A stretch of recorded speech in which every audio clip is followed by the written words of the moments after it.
Jeudi 20 mars 2025, bonjour et bienvenue à tous dans cette revue des titres. Tout de suite, les grandes lignes de l'actualité qui font la une des journaux. Modernisation des infrastructures portuaires, l'Union européenne accorde près de 13 milliards de francs CFA au Bénin, nous informe Décryptage Info en manchette de sa parution du jour. Accès à l'eau potable dans les collines, le gouvernement renforce la surveillance des barrages à l'effort, nous apprend le même journal dans ses colonnes.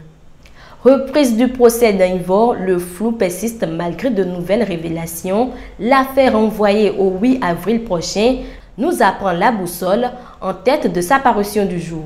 Suite au décès de l'imam de la mosquée centrale de Porto-Novo, Vlavonou honore la mémoire de El Hadj Hamza Ouzeifa, partage le même journal dans ses colonnes. Risque de prolongation répétée du procès d'Invor, d'après l'autre quotidien, la proximité des élections appelle à la plus grande prudence. Gouvernance transfrontalière en Afrique de l'Ouest, le MOA et les collectivités territoriales évaluent les résultats placard de l'économiste en manchette de sa parution.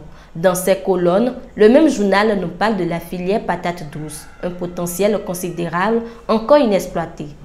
Enseignement professionnel au Bénin, l'école des métiers du tourisme, hôtellerie et restauration, bientôt une réalité, nous informe Affiche du jour en manchette de sa parution. Libération des domaines publics, le maire de Porto-Novo donne un ultimatum aux occupants illégaux, nous apprend le même journal dans ses colonnes. Campagne agricole 2025-2026, Dossoui donne le top le 11 avril prochain, partage le matinal dans ses colonnes.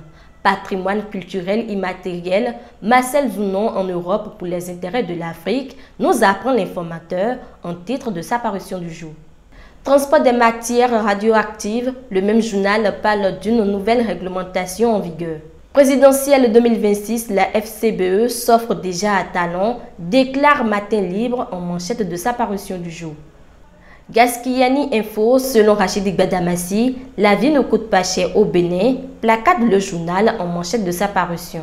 Le tabou des violences basées sur le genre, Fraternité de son côté expose le phénomène des hommes battus. Et ce sera tout pour la revue des titres de ce jour, retrouvée en direct sur HC2 Télévision, la grande édition du journal tous les jours à 13h, 16h, 20h, 23h, 3h et à 7h du matin. Vous pouvez également la voir en publication sur notre site internet hc2tv.bj et sur tous nos canaux digitaux.